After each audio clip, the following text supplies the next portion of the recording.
உண்மையாகவே அமானுஷ்யங்களை படம் பிடித்திருக்கார்கள். படம் பிடித்தாருன்னா நிழல் மாதிரி இருக்கும். நானே பல நேரங்களில் ஆவிகளை பார்த்திருக்கிறேன். ஆயுள் நிறைவேறாமல் இறக்கிறார்கள்ல, ஒரு ஆக்சிடென்ட்லயோ இல்ல தானே தன்னை வந்து சுய கொலை பண்ணிக்கிறது, தற்கொலை இல்லைன்னா விபத்து எதா இருந்தாலும் அவர்களால் சில பிரச்சனைகள் உண்டாகலாம். மனிதர்கள் அறிய முடியாத அறிவுக்கு பேர் அமானுஷ்யம். அதாவது வெளிநாட்டுக்காரர்களை வைத்துக்கொண்டு கேமராலாம் வைத்துக்கொண்டு வெறும் ஜபம் பண்ணி ஒரு பாறையை நகர்த்தி இருக்கிறார்கள். ஆழ்மனதோடு நீங்கள் நட்பாக இருந்தால் உலகத்தில் எதையும் சாதிக்கலாம்.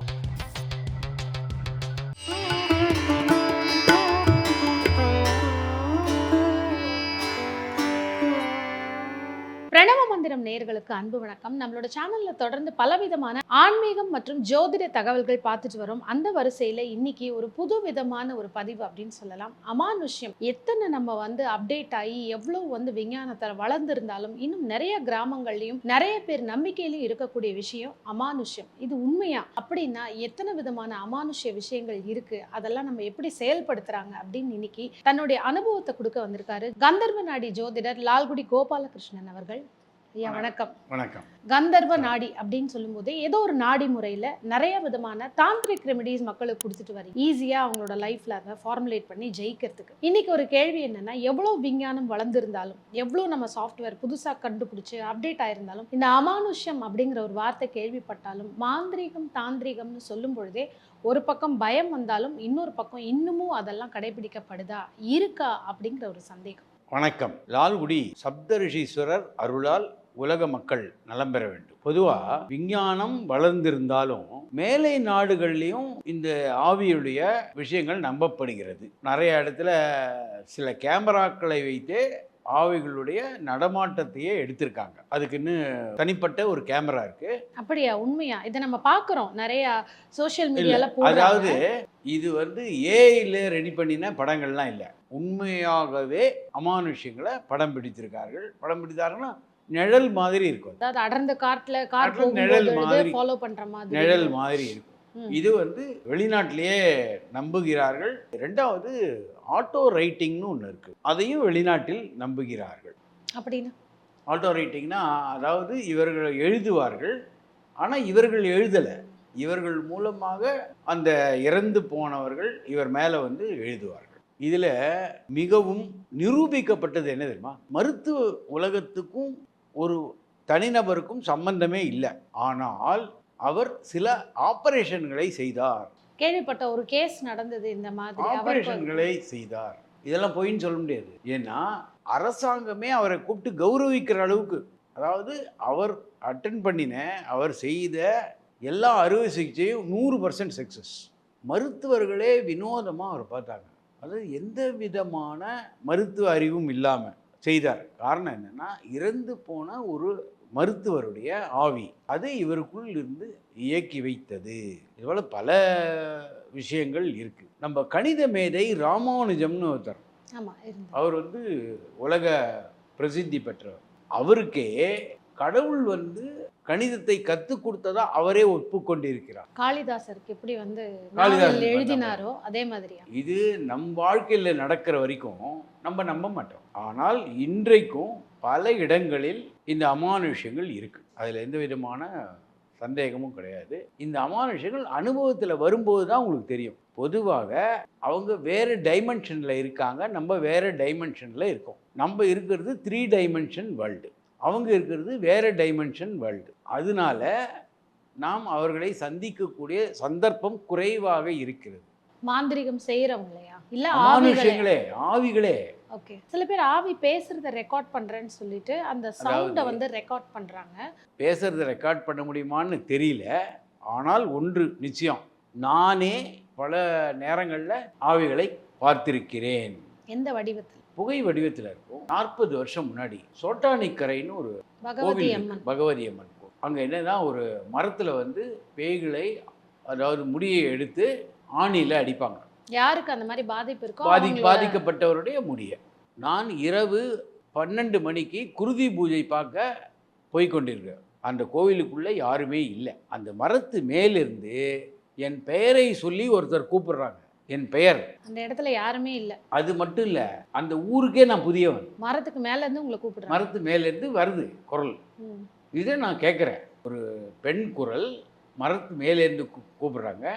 அந்த மரம்னா சின்ன மரம்லாம் இல்லை. அது குறைந்தபட்சம் ஒரு 60 அடி இருக்கும். 50 அடி 60 அடி இருக்கும் உயரம். இது வருஷ காலத்து மரம். அப்போது இதை நான் கட்டாயமாக சுய நினைவோடு பார்க்குறேன். 60 அடி உயரத்துல இருக்கும் பொழுது உங்களால பார்க்கவும் முடியாது இருட்டுல. அந்த குரலுடைய சத்தத்துடைய டிராவல் வந்து ரொம்ப கஷ்டம். எப்படி நீங்க வந்து அமானுஷ்யம் தான். எப்படி இருந்தாலும் நம்மளுக்கு பின்னாடியே வரா மாதிரி இருக்கும். இதெல்லாம் சொல்வதை விட அனுபவிக்கிறவனுக்கு தான் தெரியும். அப்போது நான் உறக்கத்திலோ அன்கான்ஷியஸோ இல்லை, நடந்து கொண்டிருக்கிறேன். இதுபோல் பல நிகழ்ச்சிகளை நான் அனுபவப்பட்டிருக்கேன். அதெல்லாம் உண்மை என்பதும் எனக்கு தெரியும். இவர்கள் என்னென்னா மனிதர்களோடு தொடர்பு கொள்ளணும்னு ஆசையில் இருக்கு. அப்போ அவர்களால் பெரிய தொந்தரவெல்லாம் வருதா இல்லை, மனிதர்கள் பயந்துறாங்க. அதை பார்த்து அமானுஷமாக ரூபமே இல்லாமல் ஒரு குரல் வரும்போது பயப்படுறாங்க.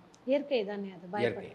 அதான் விஷயம். அமானுஷ்யம் உங்களோட அனுபவத்தோட சொன்னீங்க. இதுல பாத்தீங்கன்னா இந்த பேய் பிசாசை கண்ணில் பார்க்கறது, வாயில மந்திரங்களை திரும்ப திரும்ப ஜபிக்கும் பொழுது அந்த மந்திர உச்சாடனத்துக்கு ஒரு சக்தி இருக்கு. ஒரே விஷயத்தை இத்தனை லட்சம் முறை நம்ம வந்து சொல்லும் பொழுது அதற்கு உயிர் வரும் அப்படின்னு.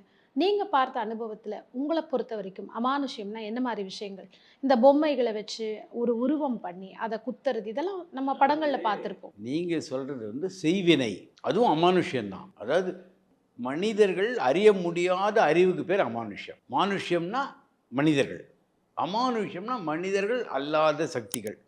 இது எல்லாமே அமானுஷ்யம். ஒன்று. ரெண்டாவது, மந்திரத்துக்கு சக்தி உண்டுன்னு விஞ்ஞானமே ஒப்புக்கொண்டு விட்டது. ஒரு உதாரணம் சொல்கிறேன். புத்த மத துறவிகள், லாமாக்கள், அதாவது வெளிநாட்டுக்காரர்களை வைத்து கொண்டு கேமராலாம் வைத்து கொண்டு வெறும் ஜபம் பண்ணி ஒரு பாறையை நகர்த்தி இருக்கிறார்கள். அந்த சவுண்ட் வைப்ரேஷன். ஒரு உதாரணம், இராணுவத்திலேயே பிரிட்ஜு மேலே போகும்போது லெஃப்ட் ரைட் போடக்கூடாதுன்னு ரூல் இருக்கு. காரணம், ஒரே விதமான அதிர்வு ஏற்பட்டால் ஒரு பொருள் உடைந்து போகும். இதான் விஞ்ஞானம்.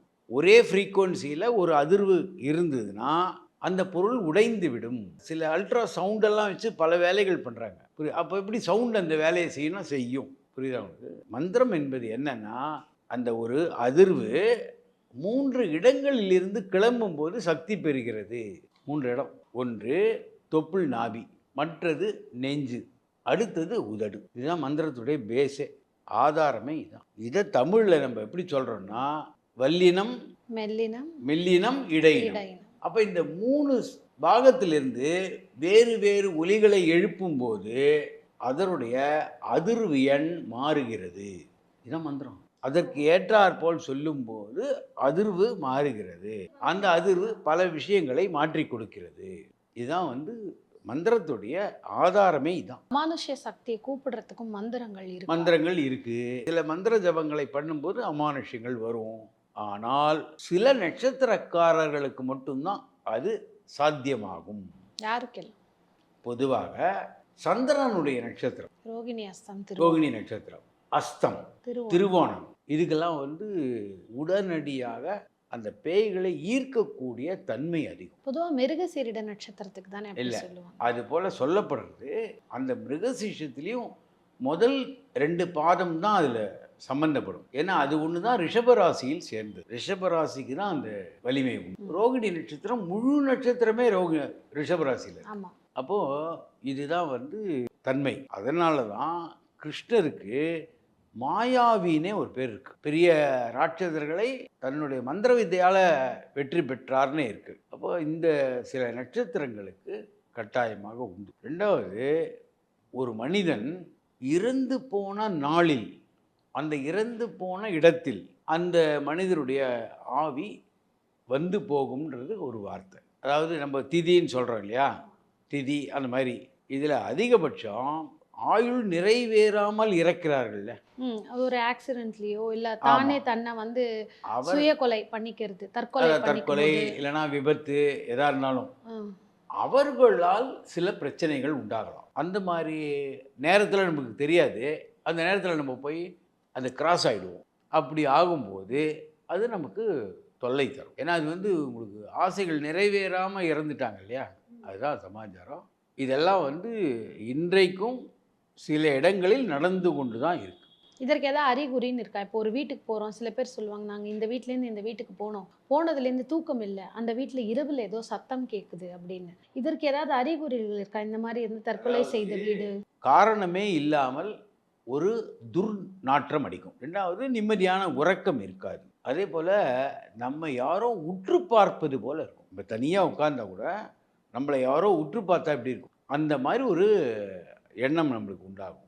இது வெளிச்சத்துல தான் வருமா, இல்லை இரவு நேரங்கள்ல தான் வரும்? அதாவது இவங்க தான் இரவில் தான் பேய் வரணும்னு நேரம்லாம் அலாட் பண்ணுறாங்க. பொதுவா இந்த சூரிய ஒளி இருக்கும் பொழுது இந்த அமானுஷ்ய சக்திக்கு பலம் இருக்காது அப்படின்னு இவங்க சந்திரனுடைய இதுல தான் இருக்கும். அது இவங்க நினைக்கிறாங்க. காரணம் என்னன்னா, பகல்லையும் அந்த தொந்தரவு இருக்கும், இரவு ஆனால் பயமா சாதாரணமாக நம்மளுக்கு வந்துடும். இரவை பார்த்து பயப்படுவேன்னு இப்போ இல்லை, ஆதி காலத்துலேருந்தே மனிதனுக்கு இரவை பார்த்தா பயம். ஏன்னா காட்டில் வேட்டையாடின்ற போது பகல்லையாவது மிருகங்கள் வர்றது தெரியும், இரவில் எங்கே அது பதுங்கி இருக்கும்னு தெரியாது. அதனாலேயே நம்ம ஜீன்லேயே இரவுனா பயம்னு வந்துடும். அதுதான் காரணம் அந்த இரவில் பயம் வர்றதுக்கு. எல்லா நேரத்திலும் எல்லா விதமான தொந்தரவும் இருக்குது, ஆனால் இரவு ஆகும்போது அதிகமான பயம் வந்துடும். இதில் இந்த அஷ்டகர்ம வித்தை அப்படின்னா என்ன? அஷ்டகர்ம வித்தைனா 8 விதமான வித்தைகளை செய்யலாம். இதை நம்ம சித்தர்களே சொல்லியிருக்காங்க. அஷ்டகர்ம வித்தைனே பேர் இருக்கு. இதில் முக்கியமானது வந்து வசியம், மாரணம், பேதனம், இதெல்லாம் வந்து முக்கியமானது. வசியம்ன்றது என்னன்னா மிருகவசியம்னு ஒன்று இருக்குது. பொதுவாக வசியம்ன்ற வார்த்தை கேள்விப்பட்டிருக்கோம், அதாவது ஒருத்தங்களை நம்ம வசப்படுத்தணும். வசப்படுத்துறது தான் வசியம். அதில் மிருகவசியம், பூதவசியம். பூதவசியம்னா பூதம் இல்லை, பஞ்சபூத வசியத்துக்கு பேர் பூதவசியம். இதை தான் சித்தர்களும் மகான்களும் இந்த பஞ்சபூத வசியம் தெரிஞ்சதுன்னா அவர்கள் நினைத்த போது மழையை வரவழைக்க முடியும். அதாவது ரெட்டையாப்பட்டி சுவாமிகள்னு திறந்தார் திருநெல்வேலி பக்கத்தில். அவர் எந்த இடத்துக்கு போனாலும் மழையை வரவழைக்க முடியும். அதாவது ஒரு கிராமத்தில் மழை இல்லைன்னா அந்த ரெட்டையாப்பட்டி சுவாமிகளை அழிச்சிட்டு வருவாங்க, யார் வீட்டு திண்ணையிலாவது படுப்பார், அடுத்த நாள் காலை மழை வரும். அதுபோல அவர்கள்லாம் பூதவசியம் தெரிந்தவர்கள். அதற்கு ஏதாவது மந்திர உச்சாடனங்கள்? மந்திர உச்சாடனம் மட்டும் இல்லை, ஆழ் மனதில் நீங்கள் நினைக்கணும். நம்மளுக்கு ஆழ் மனதை பற்றி பயிற்சியே இல்லையே. ஆழ் மனதோடு எவ்வாறு நட்பாக இருப்பதுன்னே நம்மளுக்கு தெரியல. அதனால தான் பிரச்சனையே. ஆழ் மனதோடு நீங்கள் நட்பாக இருந்தால் உலகத்தில் எதையும் சாதிக்கலாம். அதாவது சில பேருக்கு தான் அந்த தன்மை உண்டு. சில பேர் எவ்வளவுதான் அழகாக இருந்தாலும் அவர்களை பார்த்த உடனே ஒரு கம்பீரம் கிடைக்காது. உங்களுடைய முகம் என்பது உங்களுடைய மனம் சம்பந்தப்பட்டது. குடுகுடுப்பைக்காரர் புரிசல்ல வருவார், அவர் வர்றது இரவு நேரத்தில். அப்போ முதல்ல அவர் பண்ண வேண்டியது நாய்க்கு வாய்க்கட்டுன்னு ஒன்று போடுவார். புலியோடு வாழறாங்க, புலியோடு அவங்க வாக்கிங் போகிறாங்க. இல்லை இப்போதும் இருக்காது. அவர்களால் எப்படி புலியெல்லாம் கண்ட்ரோல் பண்ண முடியுது, எப்படி அதோட உறங்க முடியுது? நீங்கள் மனிதர் வசியம் பண்ணுறது அது ஒரு பக்கம் இருக்குது. தொட்டால் சரிங்கன்னு கேள்விப்பட்டிருக்கீங்களா? அதை விட பெரிய மாந்திரிக மூலிகையே கிடையாது. யாருக்குமே தெரியாத ஒரு உண்மையை சொல். ஆதிசங்கரர் எழுதிய காமசூத்திரம்னு ஒரு புத்தகமே இருக்கு.